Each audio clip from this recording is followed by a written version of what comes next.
In this video, we're going to start chapter 5.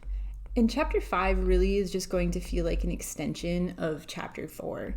So we're still looking at molecules. We're looking at the nature of our covalent bonds, the three-dimensional shape of the molecules, whether they're polar or nonpolar. We're just going to extend those concepts to a couple more topics. So this chapter, we're going to talk about valence bond theory, which will be the focus of this video, hybridization, and then just a little more detail about different types of covalent bonds.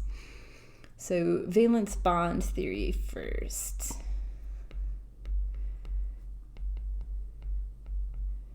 And valence bond theory tells us that when a covalent bond forms, the atomic orbitals are going to overlap, and then those electrons in the bond are going to be found in the overlapping region.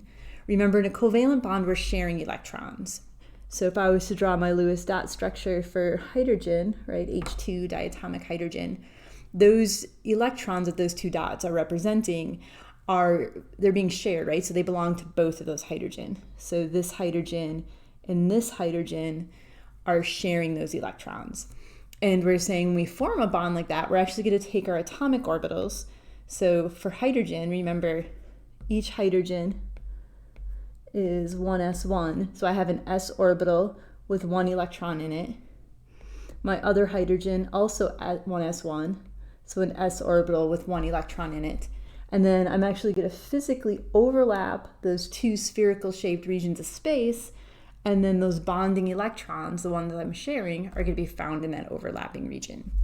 So when a covalent bond forms,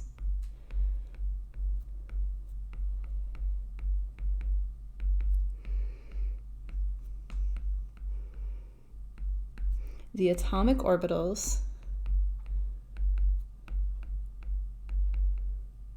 overlap, and the bonding electrons, right, the ones that they're sharing,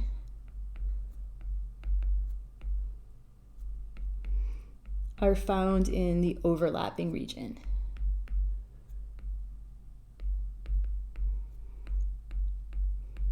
So in my example here with diatomic hydrogen, right, H2, it's an s orbital of one hydrogen, the one s orbital of another hydrogen. I'm going to physically overlap those two regions of space, and the two electrons are found in that overlapping region.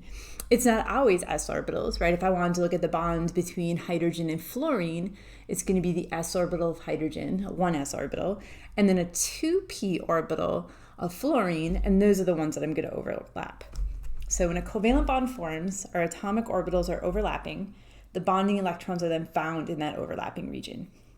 It does go on to tell us that stronger bonds have better overlap. So the better the overlap,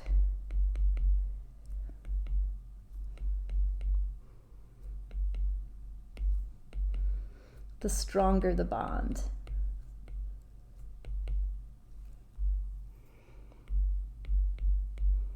And then, of course, the following question is, well, what makes the overlap better?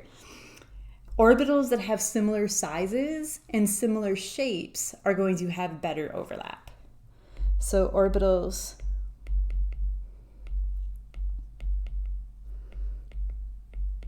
with similar sizes and similar shapes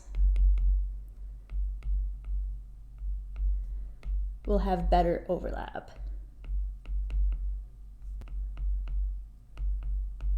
And thus the bonds will be stronger. So overlapping two 1s orbitals, right, same size, same shape, that's going to be a pretty strong bond. My bond between hydrogen and fluorine, right, this bond, hydrogen by itself, right, it's a 1s with its one electron, so it's a sphere. And then it's the valence electrons, remember. So my valence shell for fluorine, 2s1, 2s2, 2p5. So I have a p orbital, right? There's three p orbitals. If we were to draw my orbital filling diagram for these, right? I have a p orbital with one electron in it, and it's a 2p, so it's going to be bigger than a 1. It's dumbbell shaped because that's what a p orbital looks like.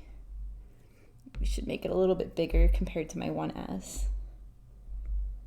and then it has its 1 electron. So when I want to form my bond between hydrogen and fluorine, I'm going to overlap those two. So my 1s with its 1 electron, my 2p with its 1 electron, and then I'm going to overlap those. My 2 lobes on the p orbital should be the same size. I'm just not a great artist.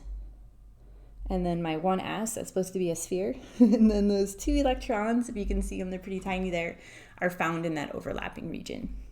So here I have a 1s overlapping with a 2p. And that's going to be a weaker bond than when I look at, right, diatomic hydrogen, because it's a 1s overlapping with a 1s. So similar size, similar shape, we should say same size, same shape, right? The overlap is going to be really good. It's going to be a strong bond. HF, a 1s and a 2p. If I was to compare that to an HBr bond, hydrogen 1s1, my valence shell for bromine, we're now in shell 4. So 4s2, 4p, sorry, not 2, 4p, 5, I'm not doing very good here. So if I was to draw that out, I have a 4p orbital, right? I have 3 of them. 2 of them have 2 electrons in each. 1 has 1 electron. So if I wanted to draw this one, I have a big old 4p, my little old 1s, and those bonding electrons are found in that overlapping region.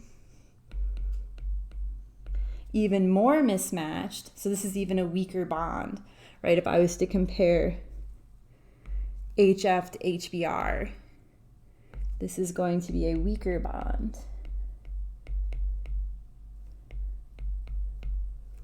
Right? The orbitals that are overlapping to form it are more mismatched. A 1s and a 4p not only have different shapes, but dramatically different sizes.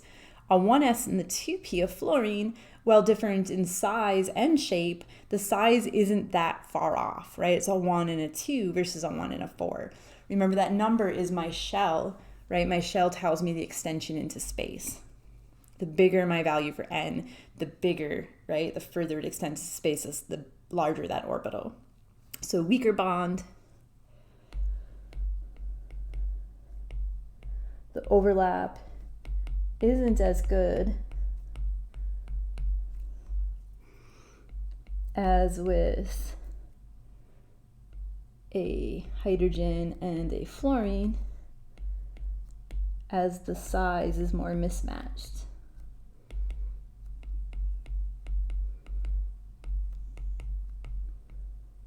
The shape is just as mismatched, right? In both of them, I have a spherical shaped region space and a dumbbell shaped region of space.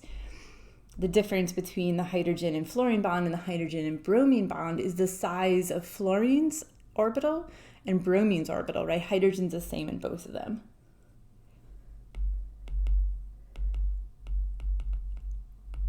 So weaker bond because the overlap isn't as good.